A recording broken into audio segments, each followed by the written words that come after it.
Bueno, entonces empezamos ya. Sí, perfecto. Empezamos. Bueno, eh, bueno, muy bienvenida para todos y para todas, para el Comité de Equidad de Género de la Alianza Cooperativa Internacional. Es un gusto que todas estemos aquí. Ya hemos superado los inconvenientes técnicos.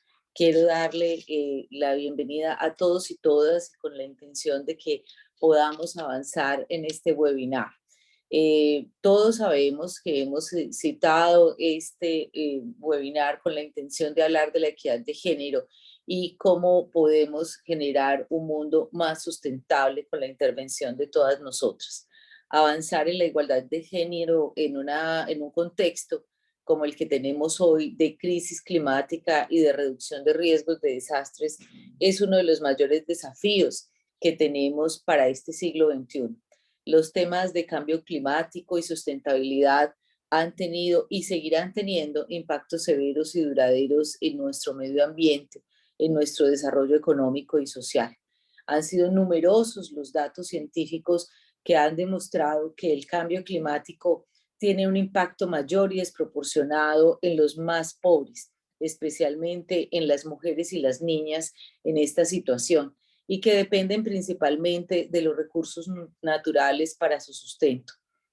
Las mujeres y las niñas constituyen la mayoría de los pobres en el mundo y es exactamente como el clima que la pobreza tiene una dimensión de género.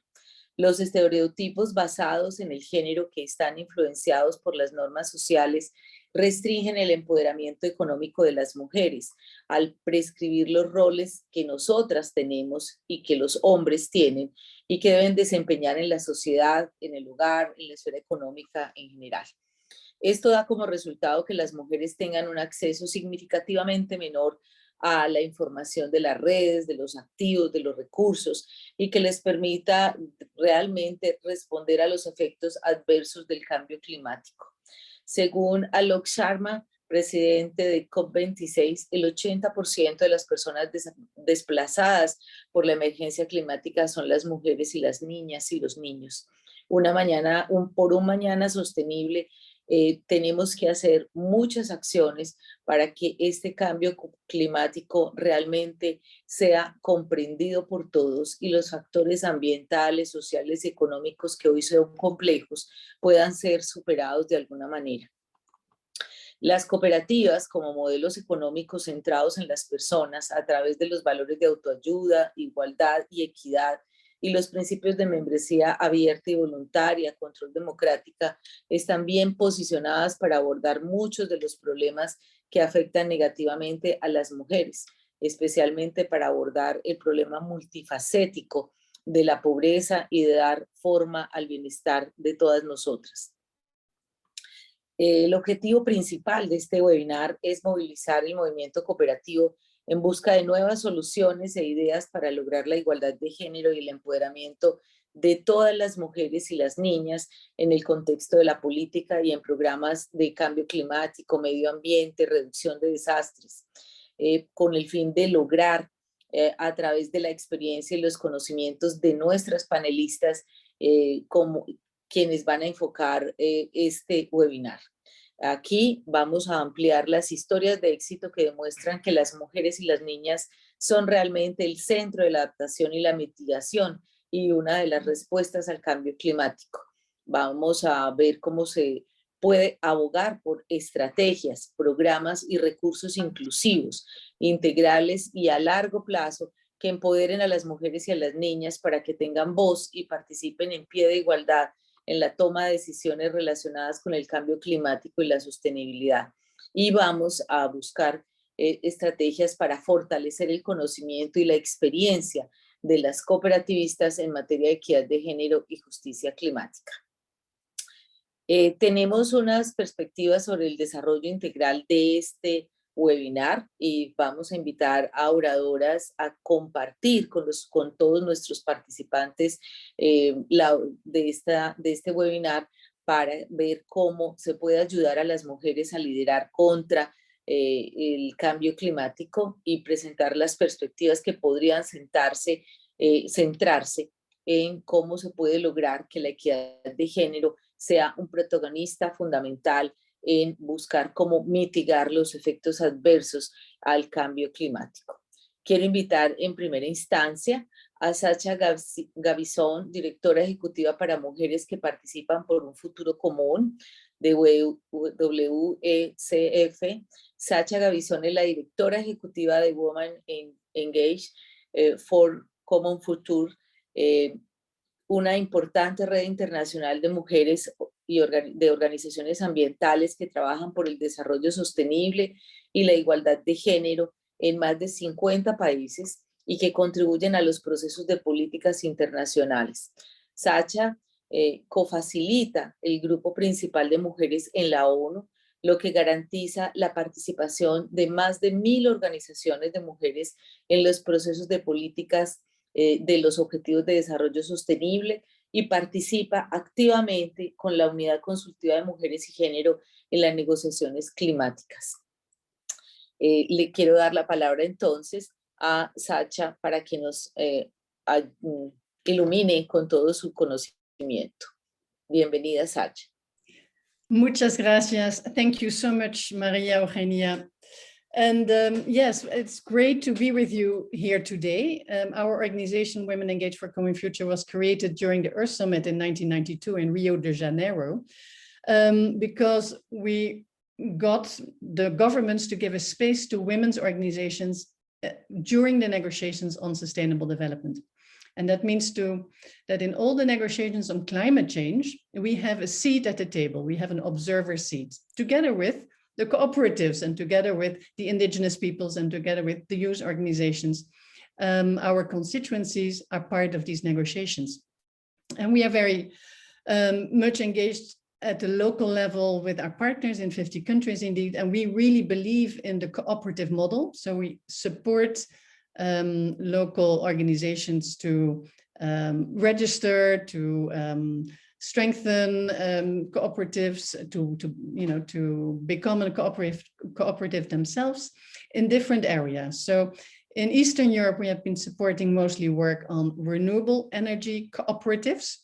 And in Africa, I've been working more with agricultural cooperatives who are engaged in also renewable energy, so how to adjust in their work to other types of energy sources.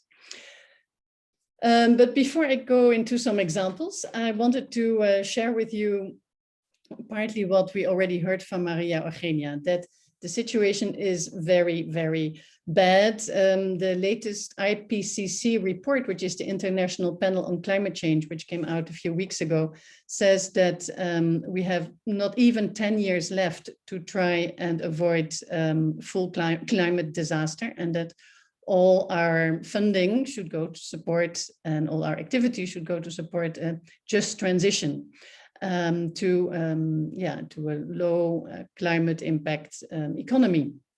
And of course, cooperatives can really lead in that.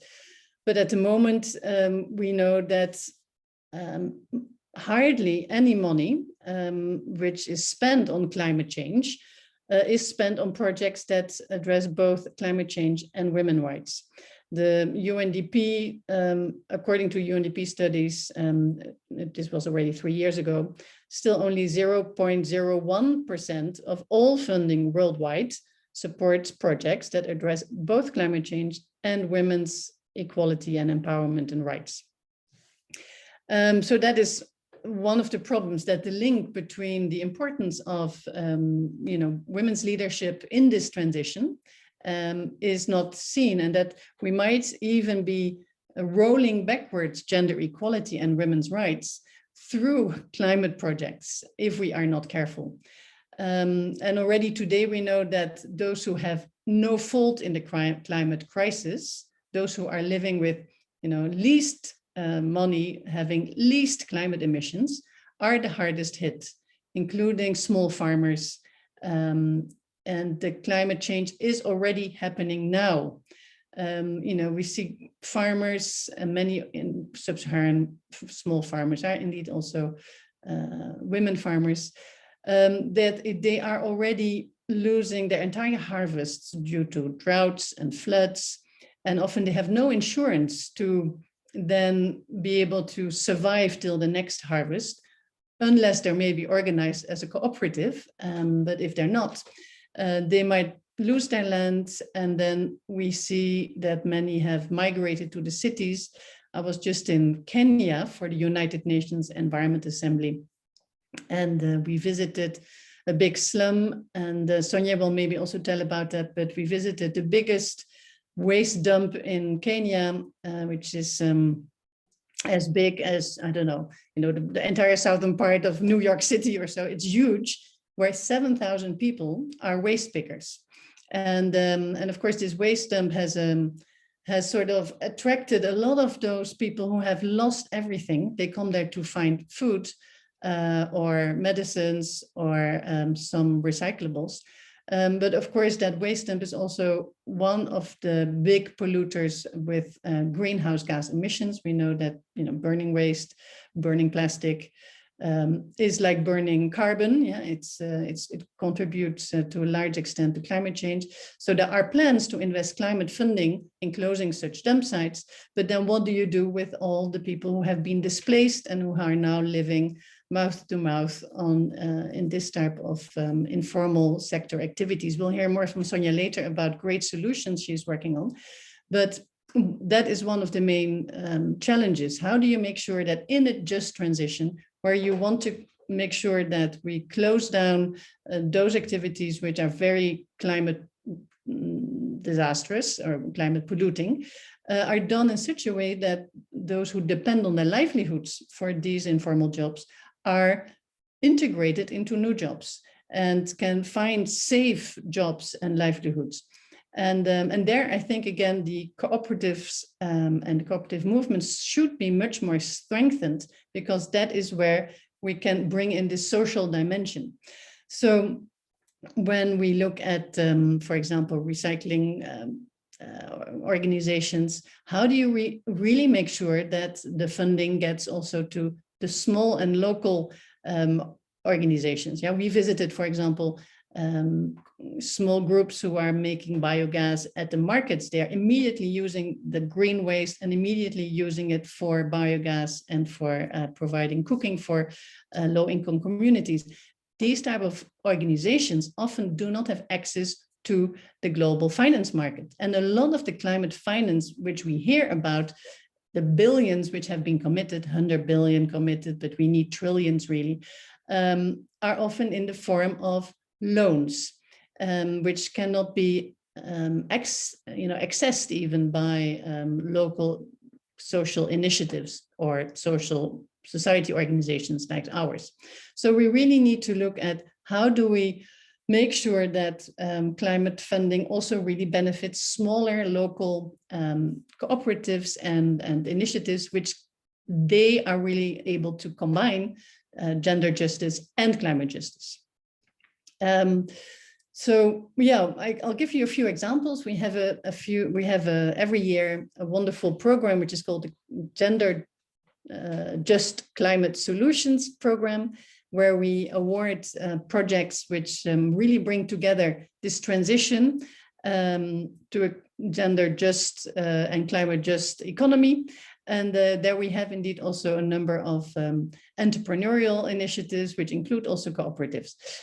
For example, we have in Senegal, we work with women's cooperatives which are working in with seafood and seashells and in the mangrove areas, and they have been doing this for ages, yeah, decades, but their role was never recognized. This was an informal job, and that was also when it became problematic, when suddenly there was funding, including climate funding, to, for example, rebuild the mangrove areas, that the traditional people who were working there were the women, but they were informal, they were not formalized. Now they have formalized, now they have created their recognized cooperatives so that they can be, so that some of the climate funding can also be coming to support their work to protect the mangroves. And by protecting the mangroves, they then protect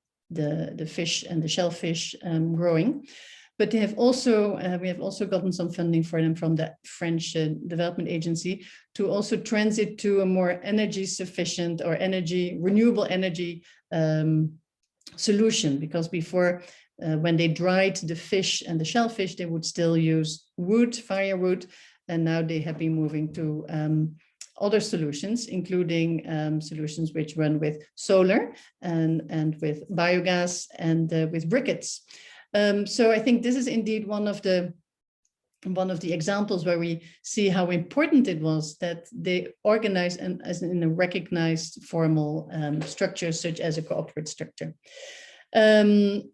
Another really great example where we see a wonderful combination of forest protection and women's rights and empowerment is, for example, in Cameroon, where we have partners working in a mountainous area, and in that area you have traditional forests, which now also are protected forest areas, which are really important for the water supply of all the villages around it, but they are sometimes in competition with the farmers who are encroaching on the forests.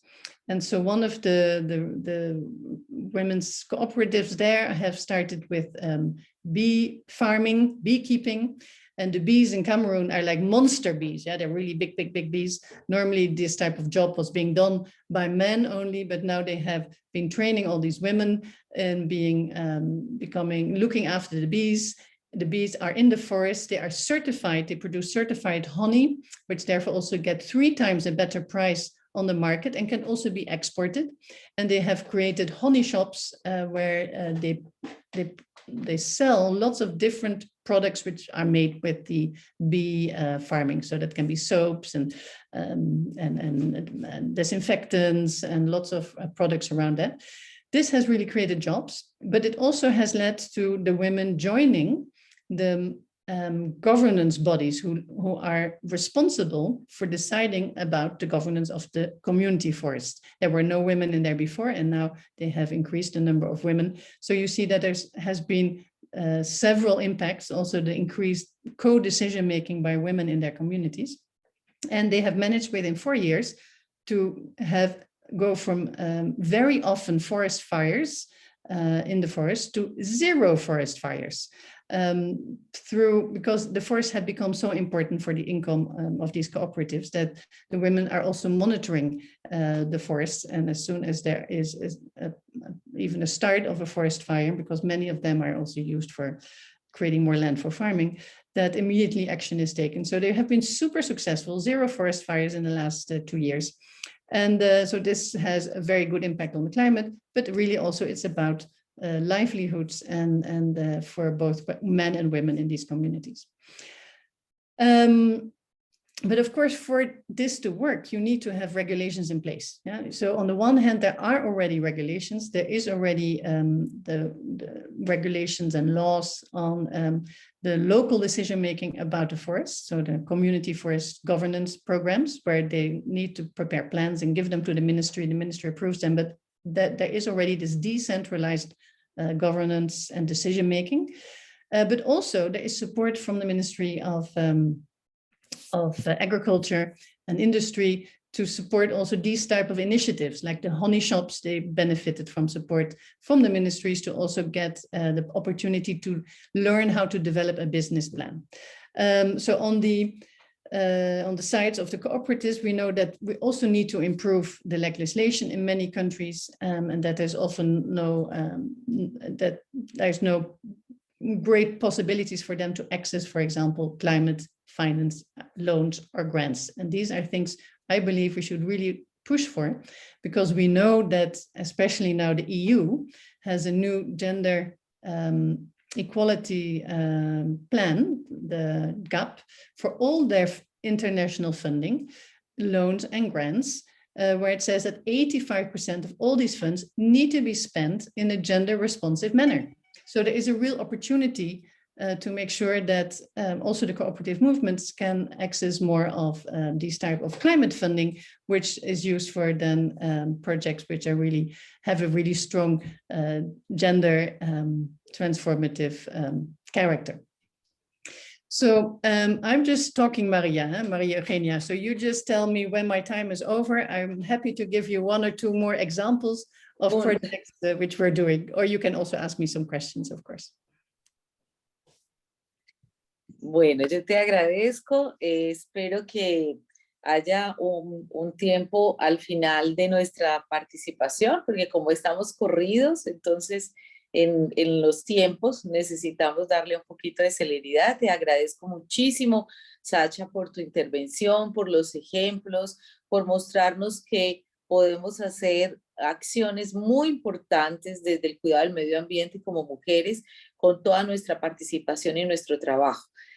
Quiero darle la palabra ahora a Sonia. Por cuestiones de tiempo, ahora te haremos alguna pregunta. Quiero darle la palabra a Sonia Díaz. Ella es especialista en residuos para mujeres en el empleo informal, globalizando y organizando UIEGO. Ella es psicóloga de formación. Sonia es especialista en la gestión de residuos sólidos. Ha estado activa en este campo desde 1985 en Brasil y durante mucho tiempo, durante mucho tiempo uno de los países más progresistas del mundo en la integración de los recicladores en los sistemas formales de gestión de residuos sólidos. Sonia ha centrado su trabajo en integrar los aspectos sociales en la planificación técnica de la recogida y el reciclaje de los residuos, ha promovido la inclusión social, la equidad de género y la salud ocupacional en foros de residuos a nivel mundial. Quiero darle la palabra entonces a Sonia para que nos acompañe y nos muestre todos sus ejemplos y su conocimiento. Tenemos un tiempo limitado, pero ya sabe cuál es. Y sigue adelante, Sonia. Gracias. Muchas gracias. ¿Puedes compartir la pantalla, por favor? Good morning or good afternoon to all of you. I'm going to speak in English. My connection is not very good today, so I found a spot which I hope will hold, for a while. The next slide, please. The next two slides, actually. The next one. I was going to do a warm up with you guys, but with the,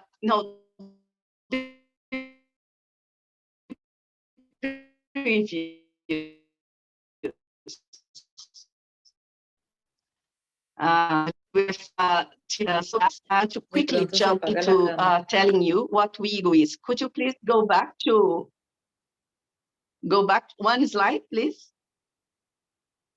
Thank you. So very briefly, no, it's WIEGO. It's the WIEGO slide, please. I want to tell you what WIEGO is. WIEGO is a research, action, policy, and advocacy network that has as members universities and also based organizations. Sonia, si apagas la cámara. Perdón, me interrumpo. Sonia, si apagas la cámara, de pronto la señal mejora un poquito. Okay. Is it better? Is it better? I'll carry on. Yes. Anyways, we are a global action research policy network that seeks to improve the status of the working poor through research, statistics, advocacy, and capacity building. The next slide, please. We work with many groups of the informal economy. Next slide, please. And particularly the waste speaker. And I am a garbologist. I am a specialist in waste who has as main focus trying to bring in the social dimension into technical planning. As you had seen in the previous slide, there are many types of waste speakers. Please, can you go back to the slide that was before? No, backwards, please. Yes, yes. As you can see in this slide, there are many types of waste pickers. We have workers working dump sites, workers working in the streets, workers working as itinerant buyers, and workers who work as sorters and handlers and processors. Some of these workers are organized in cooperatives, and my country, as well as Colombia and Argentina, we are home of the biggest cooperative movement in the world. Next slide, please. As you can see, these workers, they, in some contexts, supply the only solid waste collection that there is. In many places in the world, there are no regular collection of waste. And the waste pickers, the informal waste pickers, are those who are doing this at little or no cost to the city budgets. Can you move on for the next slide, please? Also, it is important to highlight that the work that they do, these 15 to 20 million people worldwide, is very important for the environment because they reclaim recyclables. And we know that recycling reduces emissions 25 times more than incineration does. Therefore, the work they perform is very important for the environment, very important in times of climate change, in times of climate emergency. Next slide, please.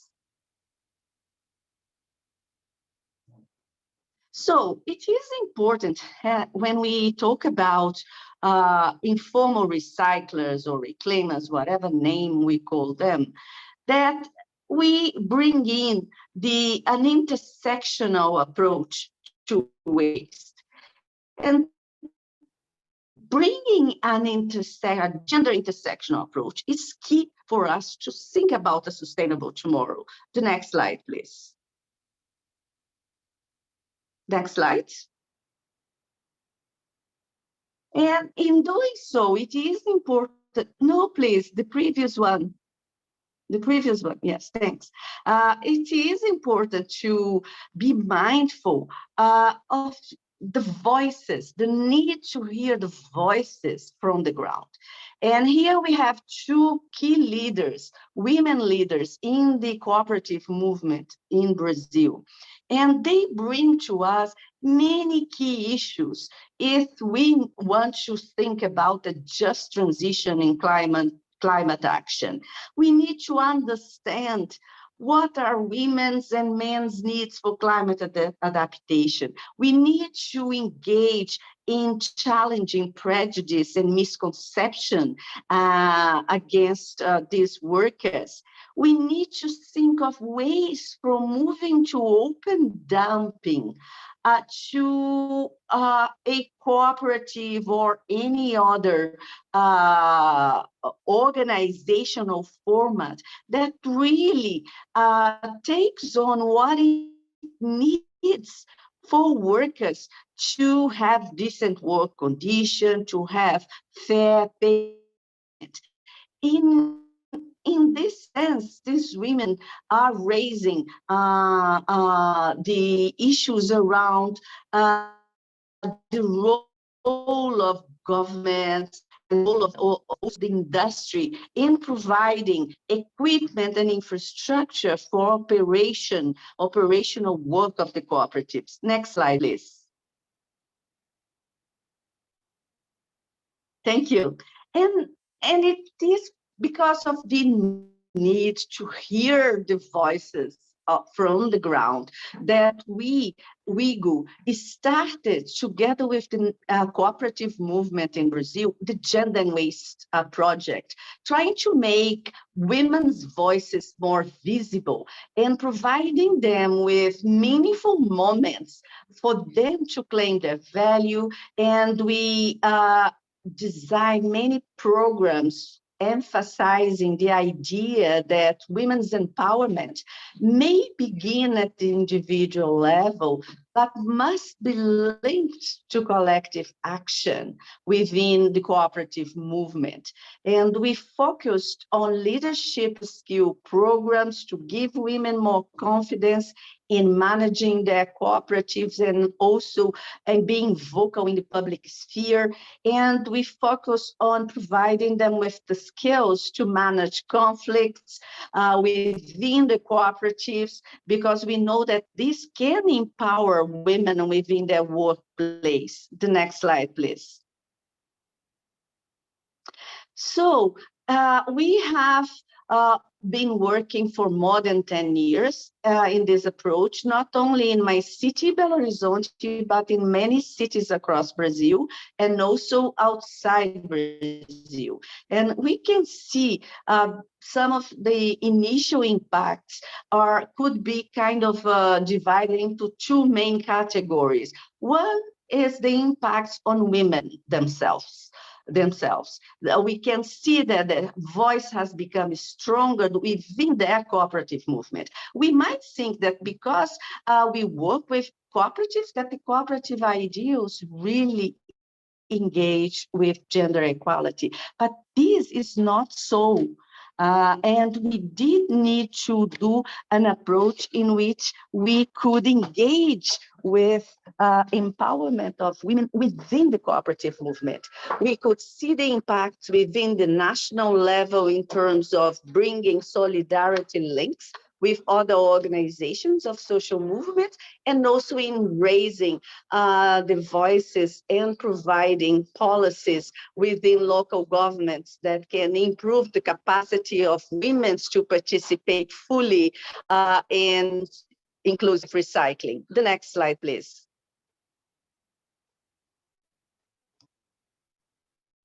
So in trying to connect the dots, what we've been trying to do is to depart from the role of waste pickers. They have a historical role. They are the ones who have been actually doing so much for Mother Nature without really being recognized. And we addressed and we mapped their challenges, their needs, their practical and strategic needs, and we devised this Gender and Waste project in which we have been trying to raise that they are front runners, cooperatives, and particularly women are front runners in fighting climate change. Next slide, please.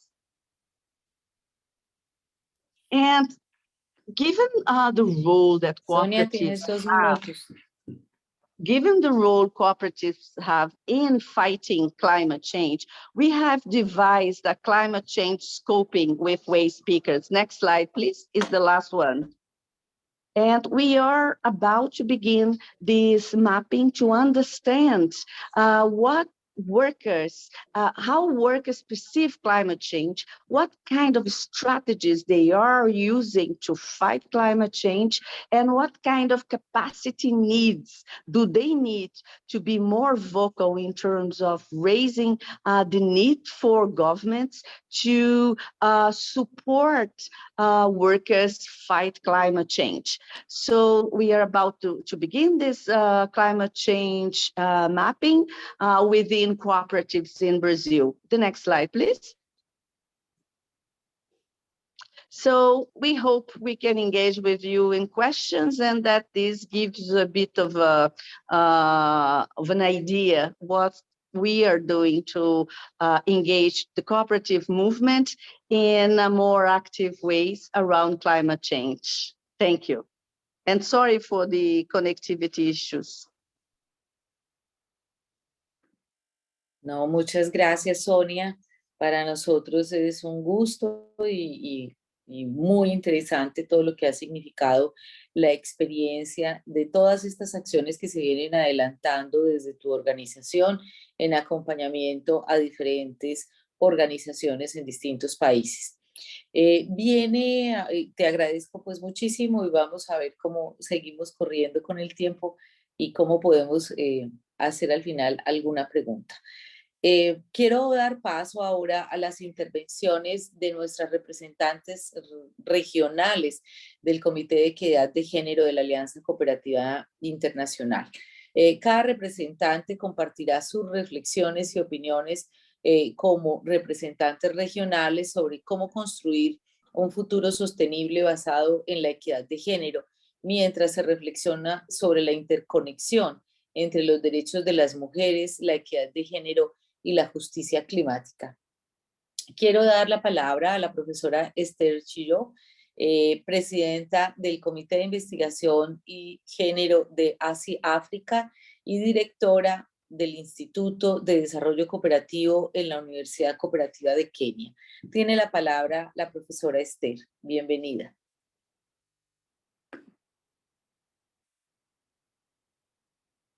Esther. Thank you, and hello to everyone. Yeah, I'm happy to be here in this webinar, and I'll be sharing the perspective of Africa. Now, looking at Africa, according to the African Development Bank, we find that Africa is rated as the least responsible for contributing to climate change. However, we also find that its populations are most at risk from its damaging consequences. We have an estimated 70% of sub-Saharan Africans who rely on subsistence rain-fed agriculture.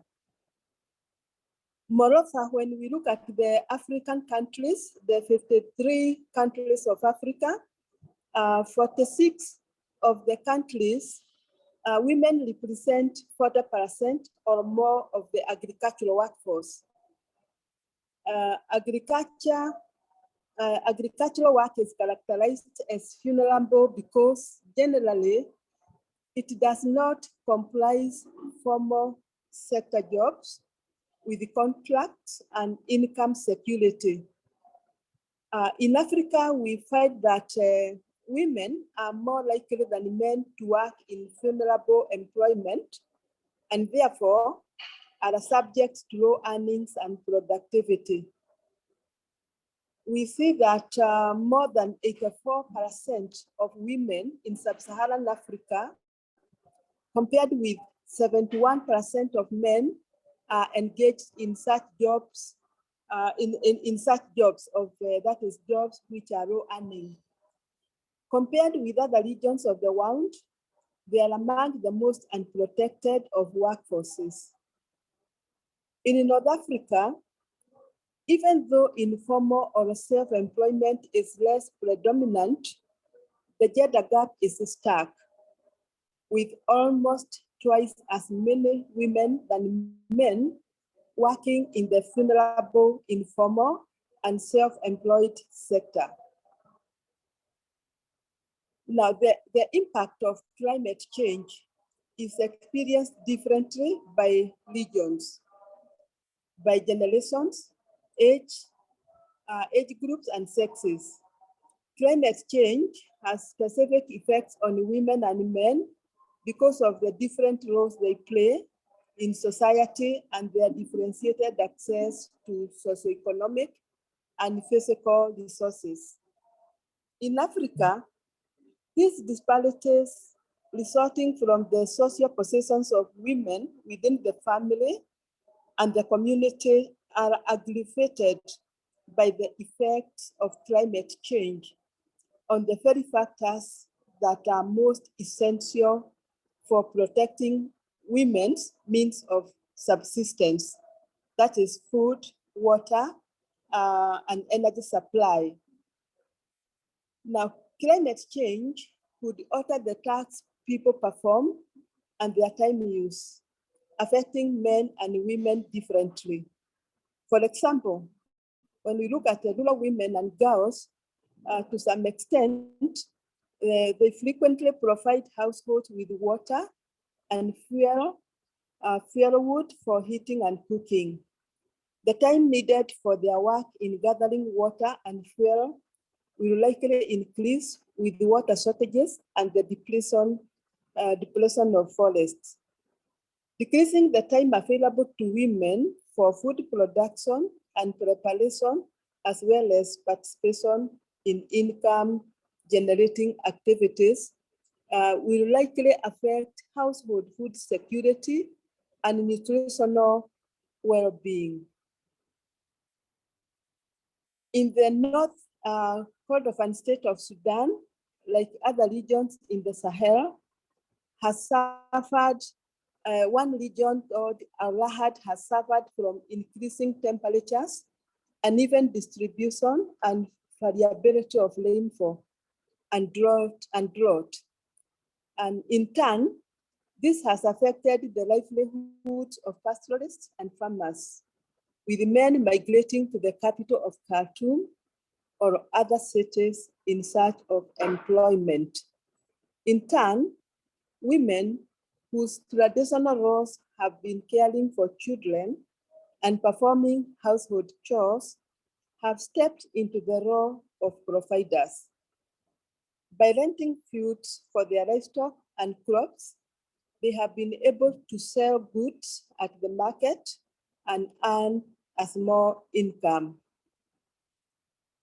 As the impact of climate change comes understood in vulnerable communities and regions, we see evidence of women's leadership in coping with changing circumstances.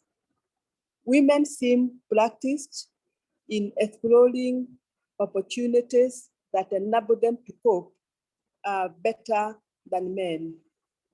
Women are also repositories of knowledge about crops and climate, the environment, natural resources, food preservation techniques, etc. And they are seen to be such by men.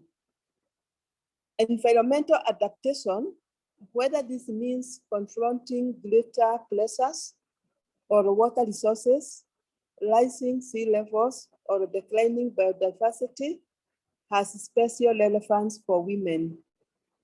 This relates to their roles in providing homes and farms in water and fuels, and on their reliance on vagaries of the weather to support subsistence food production.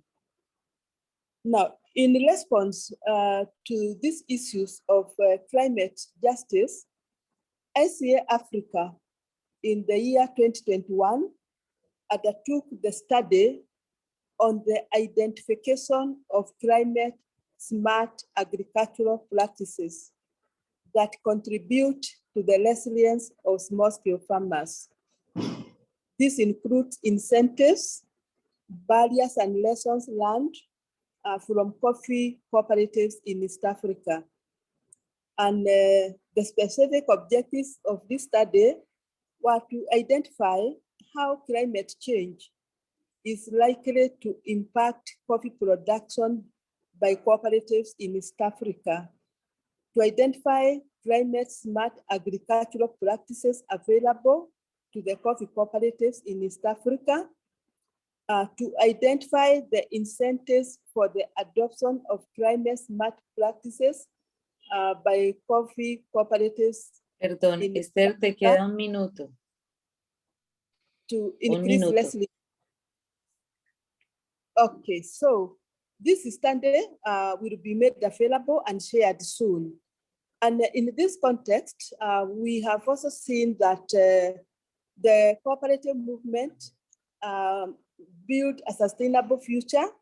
It can be used to build a sustainable future because the cooperative movement is best placed to address the inequalities that we have mentioned due to its values of self-help, equality and equity, and economic growth through cooperation and democratic principles. And this will be seen to enhance collaboration between the climate change, health and women's rights and advocacy communities. And after women get involved and they participate in these more productive activities, we find that it enhances their decision-making at household level and even in community affairs. And what we are saying in conclusion is that gender mainstreaming will be a must in order to address these gender gaps. And then this means that all cooperative works would be based on a gender perspective, including the planning, implementation, monitoring, and evaluation of our work, as well as lessons learned from our research. And therefore, the first step would be to identify the gender situation in each country as it is, and then develop appropriate actions to address these identified gaps. Thank you very much.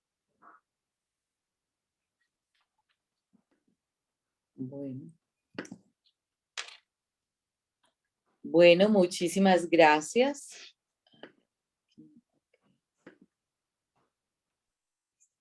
Bueno, muchísimas gracias. Ahora, Esther, por toda tu intervención y por los conocimientos que nos compartiste, las experiencias que están viviendo en África, lo que están haciendo en favor del cambio climático, que siempre será muy importante porque la contribución de cada una de nosotras es fundamental. Quiero darle la palabra ahora a Xiomara Núñez de Céspedes, vicepresidenta del Comité de Igualdad de Género de la Alianza Cooperativa Internacional, presidenta del Comité de Equidad de Género de Cooperativa de las Américas y dirigente de la Cooperativa de Servicios Múltiples de Profesionales de Enfermería COPROENF de República Dominicana. Tiene la palabra Xiomara. Xiomara, ya sabes que tienes entre 8 máximo 10 minutos para... Gracias. Vamos a tratar de ser cuidadosa con el tiempo porque sabemos que este ha sido un mes increíble, lleno de actividades y todas tenemos muchas cosas. En este último día todo el mundo quiso despedir este mes y así es que estamos comprometidos con varios escenarios en el día de hoy. Quiero dar las gracias a todas las participantes porque tenemos una muy buena convocatoria desde el Comité Mundial. Nos sentimos más que satisfechas con que hayan atendido a esta convocatoria. Y también darle un cordial saludo de parte del Comité Regional de Equidad de Género de Cooperativa de las Américas y de nuestra presidenta del Consejo de Administración, la doctora Graciela Fernández. Deseo en esta ocasión, para no ser reiterativa con todo lo expuesto maravillosamente por mis antecesoras, porque veo que en todo el quehacer, todo lo que han expuesto, hay casi un común denominador entre todos nuestros problemas que nos aquejan desde la perspectiva de la mujer y sobre todo de la niñez. Y deseo en esta ocasión solamente tomar de todo lo dicho dos vertientes que para mí son como el hilo conductor entre todo lo que se ha hablado y que hace un paquete completo. Y es de los dos grandes problemas que tenemos en todo el mundo, pero en América es algo que nos tiene con una muy gran preocupación, y es el problema del agua, el problema de la basura y sobre todo para las soluciones, la participación política de nosotras las mujeres. Cuando hablamos de bosque, cuando hablamos de agua, estamos hablando de un desconocimiento total sobre normas y medidas para conservar un elemento tan importante para la supervivencia de nuestro planeta como es el agua. Los intereses económicos, los intereses personales se imponen por encima del raciocinio y de lo que deberíamos hacer para conservar algo tan vital como es el agua. Entonces nosotros creemos que nuestros países siguen tomando decisiones de espalda a la mitad de la población del mundo. Porque cuando hablamos de quienes sufren en carne propia en mayor proporción los problemas que conlleva la escasez de agua, son las mujeres que son la proveedora de la forma en que nos han indicado tradicionalmente, de la congruencia que se hace en el hogar, de lo que se lleva a cabo en el hogar, de las escasez que tienen. Y hay mujeres que tienen que trasladarse 4 o 5 kilómetros en busca de agua para que su familia puedan tener vida al interior de sus hogares.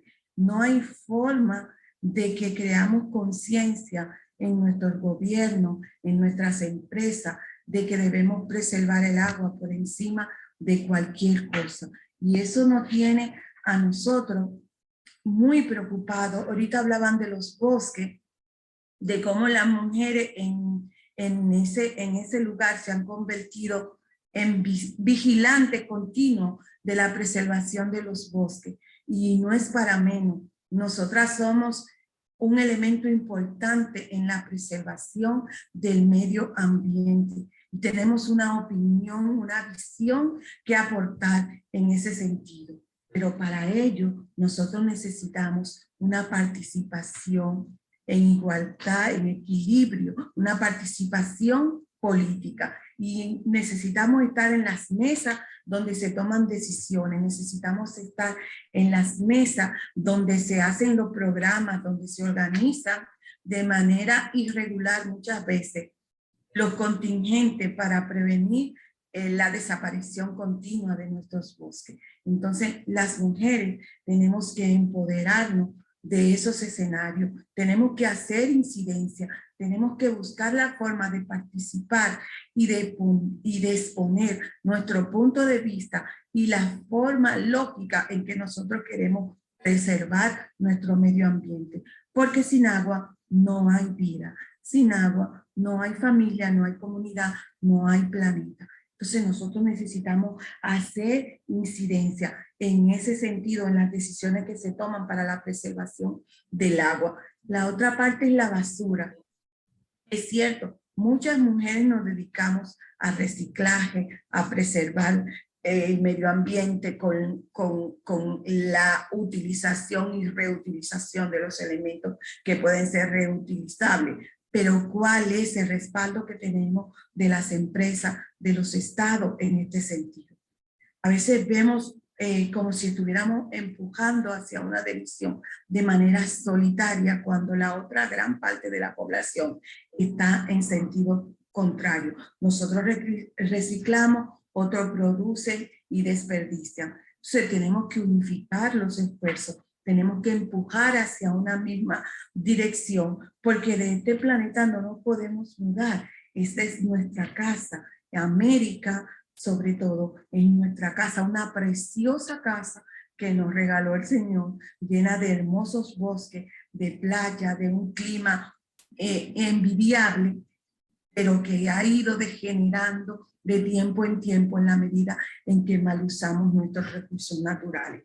Las mujeres tenemos una voz, tenemos un papel importante que jugar a la hora de la preservación del medio ambiente. Independientemente de todos los problemas que tengamos, como los salarios menos, las oportunidades menos, la incidencia menos, en este problema también estamos en menos para opinar, en menos para tomar las decisiones. Y es hora de que las mujeres unamos esfuerzos desde el cooperativismo, que tiene voz, que tiene principios, que tiene valores, y eso hace de nosotras un organismo importante en las cooperativistas. ¿Por qué? Porque lo que no se da en la mayoría de la sociedad se tiene que dar al interior de la cooperativa, que es la democracia y la igualdad de participación. Es por ello que nosotros, desde la cooperativa, debemos reunirnos en mesas de trabajo y organizarnos, hacer planes que tengan que ver con el cambio climático, con la preservación del medio ambiente y sobre todo con la preservación del agua, porque sin agua, como le dije ahorita, no vamos a poder sobrevivir en este planeta. Y es duro ver nuestros ríos llenos de basura o desprovisto de todo el material de contención, porque las empresas constructoras se encargan de sacar las arenas y los materiales para construir edificios que luego no van a poder ser habitados porque no hay energía ni siquiera para subir por ello. Entonces nosotros debemos, bajo cualquier circunstancia, unir esfuerzos. Aquí desde República Dominicana tenemos cooperativas que son parámetros para la preservación del medio ambiente, donde estamos haciendo esfuerzo, uniendo voluntades para que los organismos creen conciencia de la preservación de nuestro ambiente. Yo invito ese ejemplo de la cooperativa Vega Real de nosotros en República Dominicana, que puedan documentarse, que puedan ver la cantidad de incidencia que hacen para preservar ese medio ambiente, y eso ha contagiado al resto de las instituciones y ha tocado la sensibilidad del Estado para poner los ojos en la cooperativa a manera de que sean ejecutores y preservadores del ambiente. Nosotros tenemos un compromiso con la comunidad y nosotras las mujeres, que somos más del 50% de los miembros cooperativistas, tenemos mucho que decir y mucho que aportar para la preservación de nuestro planeta. Yo creo que encima de toda la carencia y todos los problemas que tenemos como género, ahora tenemos también un enemigo común, que es la desaparición de nuestras aguas y la desaparición de nuestros bosques. Yo creo que es hora de, sin dejar atrás las luchas que tenemos por una justicia social, por una participación equitativa en los organismos donde se toman las decisiones, sumar este nuevo reto por la preservación de nuestro medio ambiente. Yo creo que se hace. Un minuto, Xiomara. Así que yo aplaudo mucho al Comité de Equidad de Género Mundial, porque estamos inmersos en esta lucha mano a mano con ONU y con todas esas mujeres valiosas que comprenden cuál es la gravedad del asunto. Gracias, María, espero no haberme abusado del tiempo. Y gracias a todas por participar. Un abrazo desde República Dominicana. Muchas gracias, Xiomara. Muchas gracias por tu participación, por esas iniciativas, por esos ejemplos. Sabemos que en la isla de donde está República Dominicana, se están adelantando acciones muy importantes en favor del medio ambiente y la preservación de los recursos naturales. Bueno, vamos a dar paso al video de la señora Chitos Aray, presidenta interina del Comité de Mujeres de Asia-Pacífico, miembro de la Junta Regional de Asia-Pacífico de la ASI y vicepresidenta de la Unión de Cooperativas de Consumidores Japoneses, JCCU, y presidenta de COPMIRAI, la mayor cooperativa de consumidores de Japón. Muchísimas gracias y vamos a dar paso al video.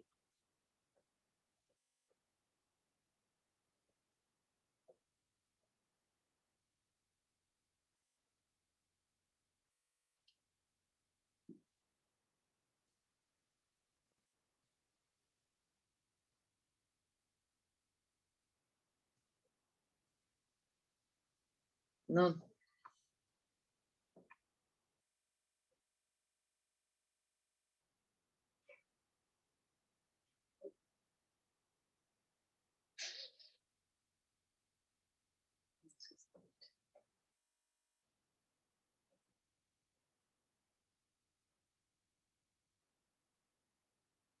No hay sonido, ¿será que lo podemos reiniciar?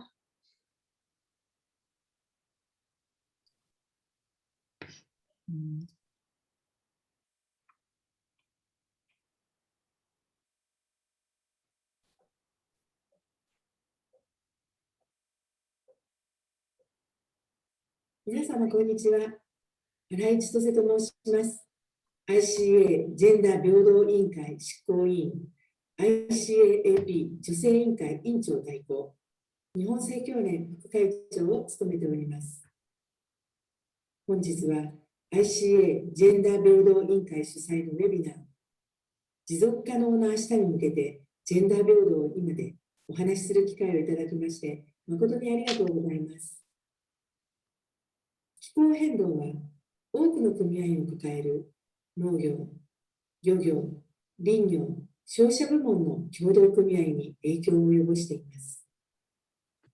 アジア太平洋地域は世界で最も災害の多い地域であり、影響を受けやすい人々の多い地域です。フィリピン、インド、インドネシア、日本、ネパール、イランなど ICAAP 加盟国の多くは繰り返し自然災害に見舞われています。自然災害により人々の命や暮らしは深刻な影響を受け、小規模な事業体も大きな影響を受けています。また、自然災害は女性に二重の影響を及ぼしています。女性は生計への影響、家事の負担増加、精神的、心理的ストレスの増大という点で、不釣り合いな損失を被っています。アジア太平洋地域の ICA 会議の中には、協同組合の中核的なプログラムに気候変動の取り組みを取り入れているところがあります。例えば、アジア信用組合連合会 ACCU が信用部門の協同組合向けの気候変動対策ビジネスガイドを作成しています。オーストラリア協同組合相互扶助団体事業協議会 BCCM は自然災害時に協同組合への連帯支援や政府への政策提言活動を行っています。フィリピン協同組合研修センターなどこは台風や津波の影響を頻繁に受ける沿岸部の小規模協同組合の支援を行っています。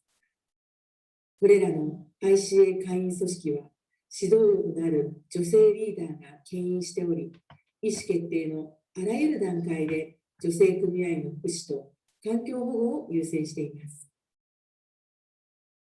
2022年3月24日、ICAAP 女性委員会は ICAAP 地域事務所 ICAAP 林業委員会との共同で協同組合の女性たち気候変動に共に立ち向かうをテーマに国連 NGO CSW66 フォーラムでサイドイベントを開催いたしました。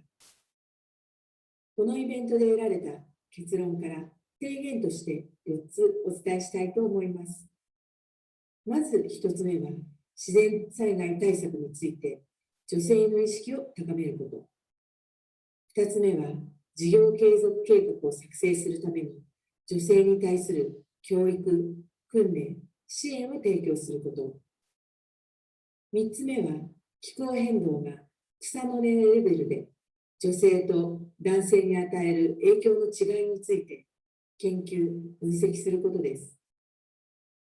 気候変動は部門により与える影響の差があり、農業、漁業、酪農、林業、園芸など生態系に直接依存している部門をまず優先的に取り組むべきでしょう。4つ目は、協同組合における気候関連の意思決定において自分たちの声、ニーズ、懸念が反映されるよう女性組合員が自力で立ち上がるために自信を持たせ、リソースでサポートすることが重要です。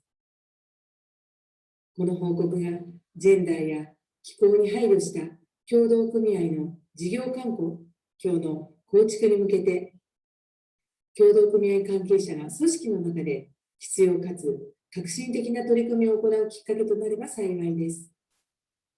ご清聴ありがとうございました。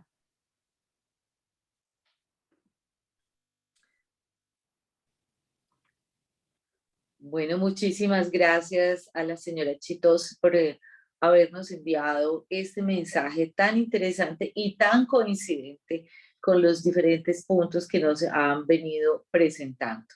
Quiero darle la palabra a Marjana Sarikowski, vicepresidenta del Comité de Igualdad de Género, representante de cooperativas finlandesas en la Junta Ejecutiva de la Alianza Cooperativa Internacional y vicepresidenta de Eurocop, la Comunidad Europea de Cooperativas de Consumidores.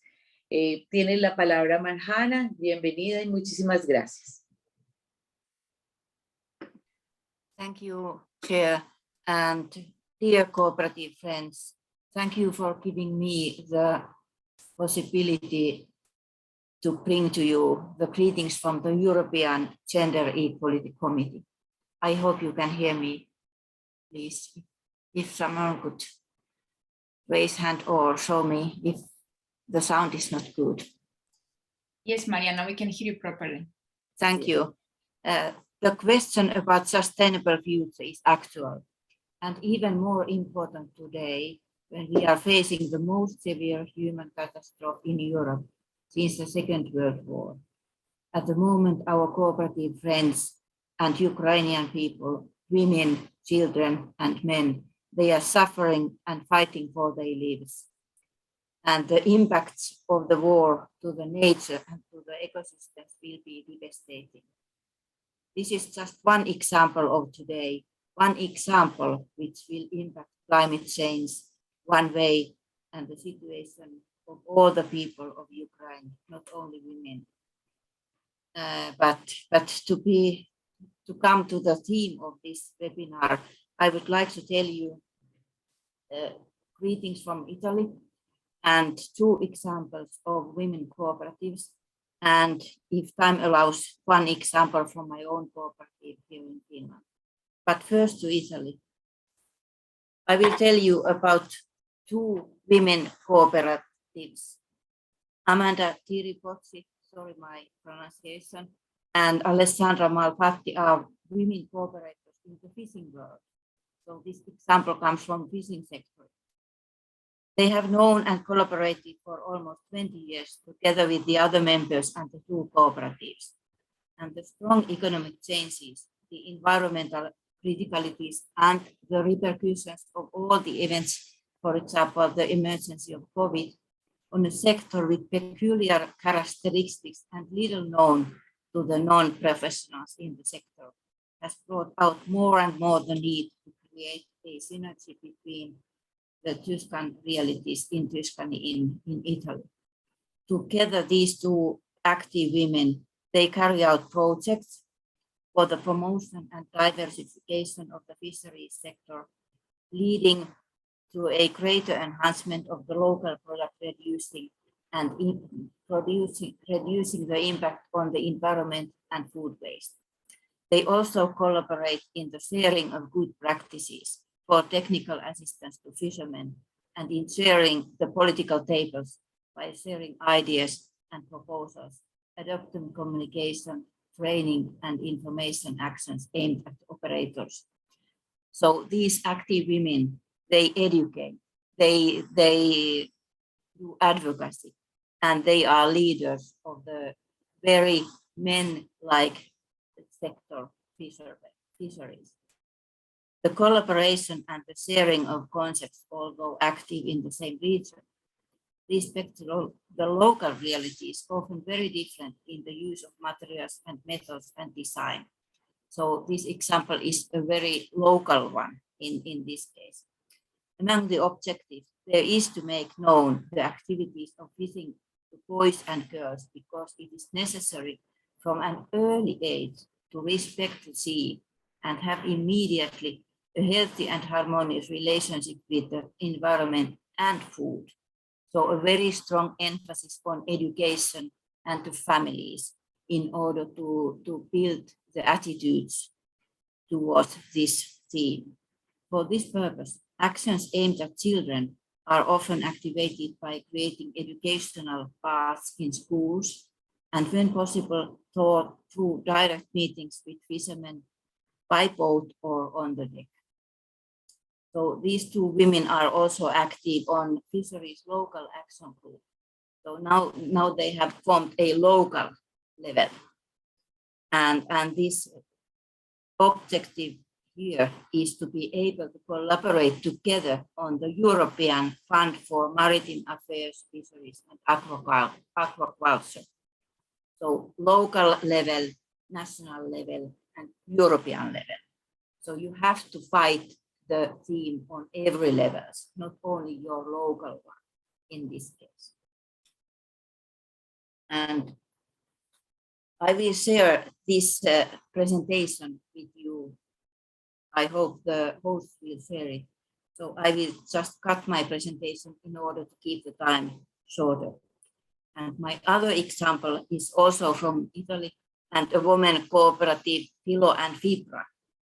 And Philo and Fibra is an all-female community cooperative that since 2018 is committed to the establishment of a local wool supply chain, which with the creation of highly territorial inspired textile products enhances the risk use and of the environmental and the culture of the area.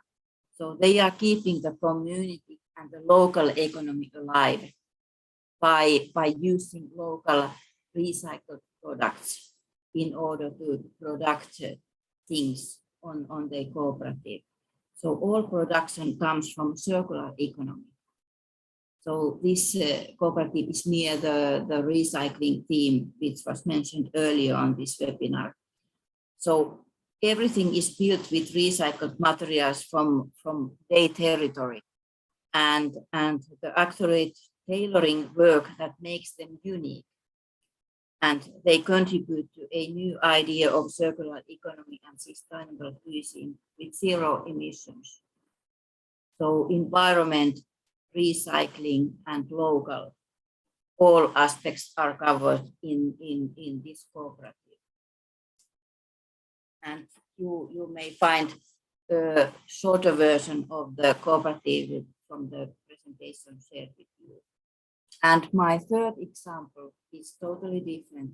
It comes from my own company, from my own cooperative, S Group, which is a cooperative group of 19 consumer cooperatives in Finland.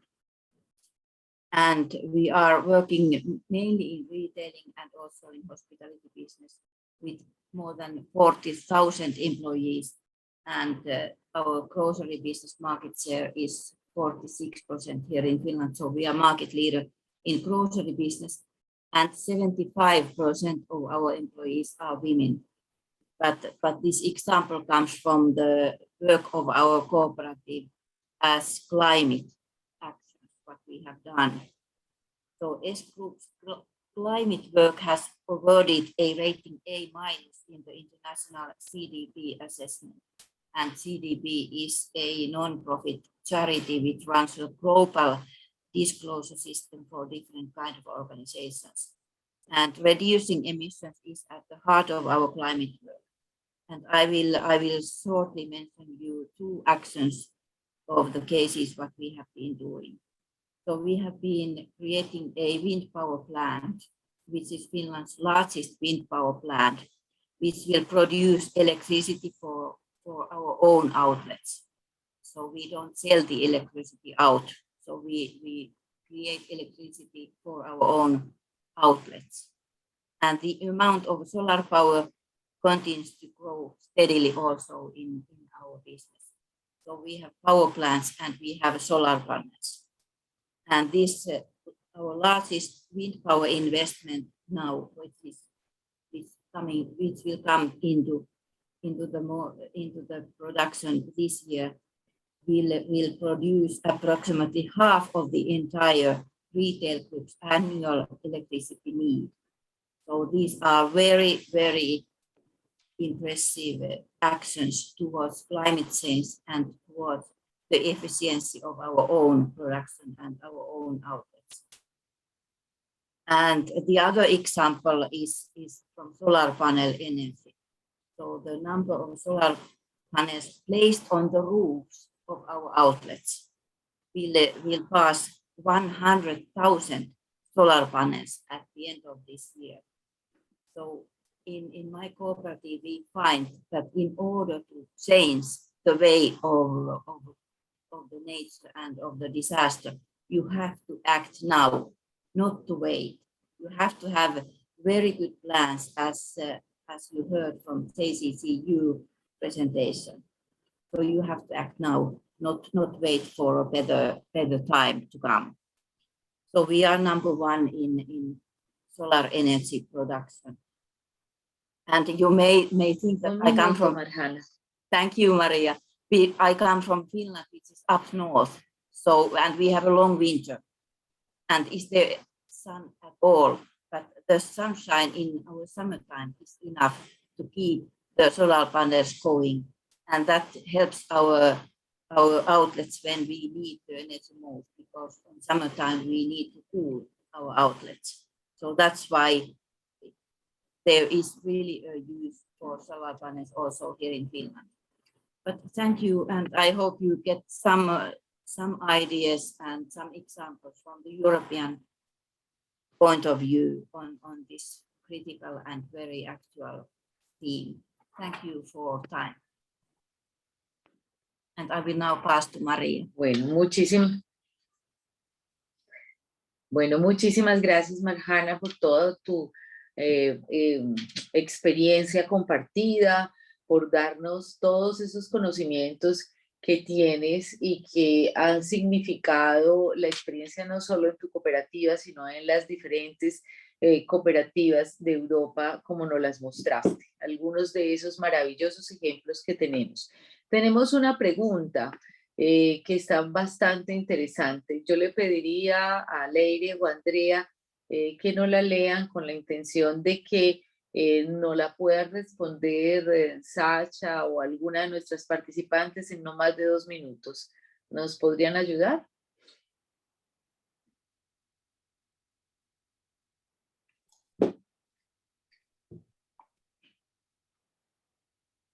La pregunta es la siguiente. ¿En qué ámbito podemos crear o fomentar cooperativas de mujeres para hacer frente al cambio climático? ¿Cómo podemos proteger más a nuestra comunidad y crear empleos y actividades en desarrollo sostenible? Yo le pediría el favor a Sacha que nos contestara esta pregunta y después le damos la palabra a nuestras otras 3 invitadas presentes. En 2 minuticos, cortico. Sí, thank you very much for that question. So I think what we have already heard are examples of cooperatives which do agriculture. So in agriculture, we can take many measures to reduce the climate impact. First of all, it's of course to try to move to more agroecologic ways of working, so with less input from fertilizer and pesticides, which are made with a lot of energy, and which are also becoming more and more costly because of the growing energy prices. So it also will have an advantage, hopefully, on the economy of the cooperative. That's one area. The other area is, of course, that agriculture. I saw we had a colleague who is in the palm production. Agriculture produces a lot of leftover materials which can be used for other materials. And I was visiting a small cooperative in Kenya, and they're starting to use palm waste and banana leaf waste to make alternatives for plastics, bags, plates, whatever, cups, packages, knives and forks and stuff like that. So that is another really interesting thing, that that you can have this circular economy, which will really help to reduce climate emissions. And that I would feel are really also areas where there should be subsidies to support cooperatives to develop these type of innovative developments. And women have a lot of traditional knowledge in these areas.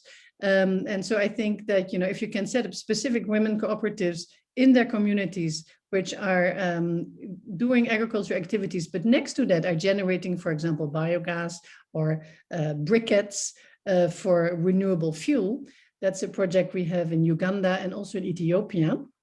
In Ethiopia, we're also we're working with cooperatives on coffee cooperatives.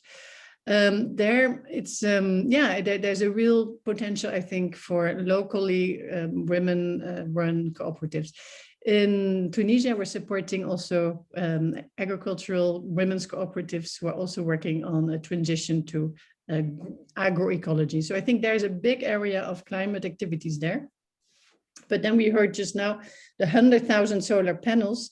Of course, the renewable energy cooperatives are really needed. I think the only way we can achieve the needed energy transition is with renewable energy cooperatives. And there it's still very difficult to have women-led cooperatives, to even have women in the management or women as technicians. We have a quite a large gender gap there. And I think there we would need, it would be great if we could do more work together. Thank you. Bueno, muchísimas gracias. No sé si Sonia estará conectada escuchándonos y nos puede ayudar con alguna respuesta a esta pregunta de cómo crear y fomentar cooperativas de mujeres y cómo podemos. Sonia no está. Entonces Bueno. le daría la palabra a Xiomara. Xiomara. Me gustaría compartir brevemente la experiencia que pudimos ver en Colombia, porque a veces estamos hablando de las mujeres del interior, del campo, pero hay una población rural, subrural, que hace unos cinturones alrededor de las grandes ciudades, que son mujeres desplazadas o que el campo le quitó la oportunidad de sobrevivir con sus hijos y se han tenido que venir a acercar a la ciudad en busca de mejores condiciones laborales, mejores condiciones de vida, y se encuentran con que están desprovistas de tierra, de hogar, de todo. Y vi en Colombia esas mujeres que se organizaron y formaron comunidades e hicieron huertos, hicieron de esos grandes sitios donde se depositaba la basura alrededor de las ciudades, ellas convirtieron eso en espacios para producir alimentos, para producir fruto a corto plazo, reciclar de la basura, contenedores, envases, podría decirle cualquier cosa era utilizada para la siembra de frutos menores, de hortalizas, para la crianza de aves, y ellos hacían que eso funcionara para el resto de la comunidad, donde hacían intercambio de la alimentación, venta a bajo costo de las personas que quedaban a su alrededor. Yo quedé impactada favorablemente, porque como ese grupo de mujeres, de una desgracia de haber sido desplazadas de sus hogares, habían llegado a y no solamente habían saneado de basura su entorno, sino que lo habían hecho producir para alimentar a su familia. Yo creo que son ejemplos que hay en América que deberían ser multiplicados. Y una cosa a la que quiero hacer un llamado a las mujeres que están en cooperativa, que hagamos que los comités de educación desarrollen proyectos educativos en la comunidad en aras de enseñarle a esa mujer a preservar el medio ambiente, a reciclar, a reducir, porque no solamente se da a nivel local en el área rural, sino en el área de la ciudad y sobre todo en esos sectores de menores ingresos, donde la basura a veces ahoga a las personas que viven ahí. Entonces, yo creo que es una buena iniciativa en cuanto a que las cooperativas contribuyan a eso. Muchísimas gracias. No sé si Marjana o Esther quisieran dar alguna opinión al respecto, alguna respuesta a esta pregunta.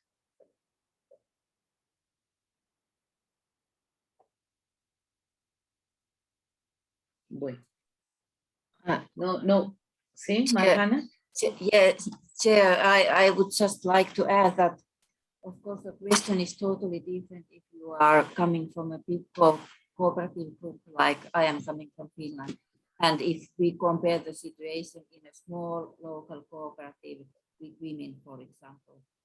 And the question of renewable energy cooperatives is very, very actual in the sense that the time for them is now, whether they are solar panel cooperatives or companies or wind power companies.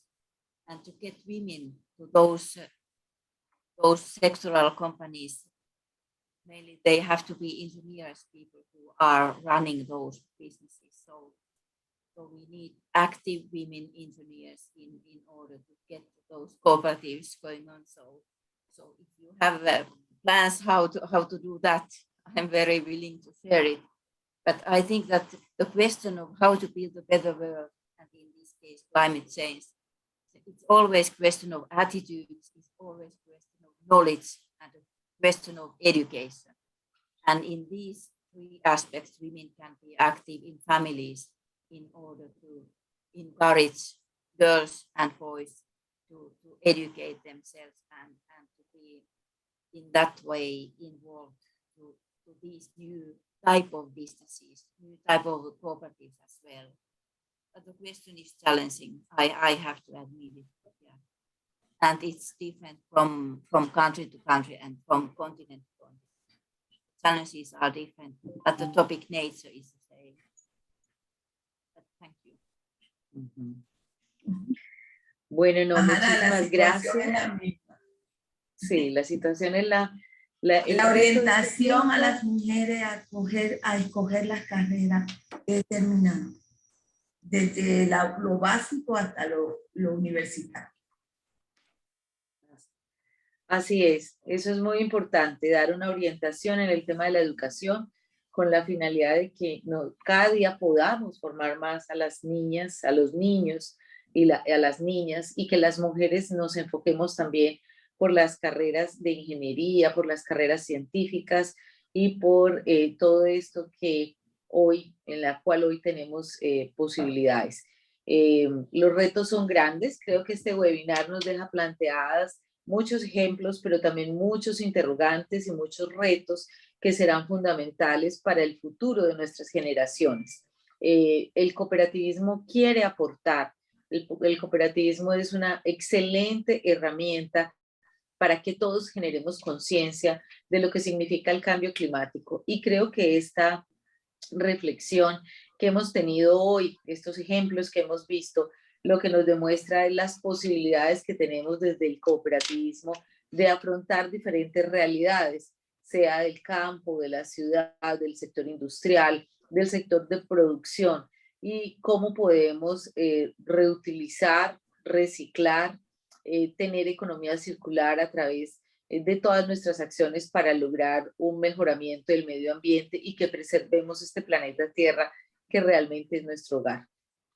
Creo que hemos logrado los objetivos de este webinar, que era mostrar las historias de éxito, abogar por estrategias y programas y recursos que generaran procesos inclusivos integrales, ver también y fortalecer el conocimiento y la experiencia de otras cooperativas en materia de equidad de género y justicia climática. Nos quedan muchos asuntos para resolver, muchas preguntas para responder, pero también grandes responsabilidades para afrontar como mujeres, como líderes, porque todas las que estamos aquí, o hablantes o de escucha, somos mujeres líderes porque estamos interesadas en cómo afrontar las situaciones de cambio climático. Quiero darle las gracias a todas, el tiempo se nos ha acabado, y a todos los que nos han acompañado. Ha sido una gran experiencia y esperamos que nos volvamos a ver pronto en este escenario o personalmente. Ha sido un gusto para mí tenerlas aquí. Muchísimas gracias a todas por sus aportes. Gracias. Adiós. Gracias por la invitación. Gracias. Adiós, gracias. Gracias, Mahana. Bye bye. Gracias, Era un Sacha. placer verte.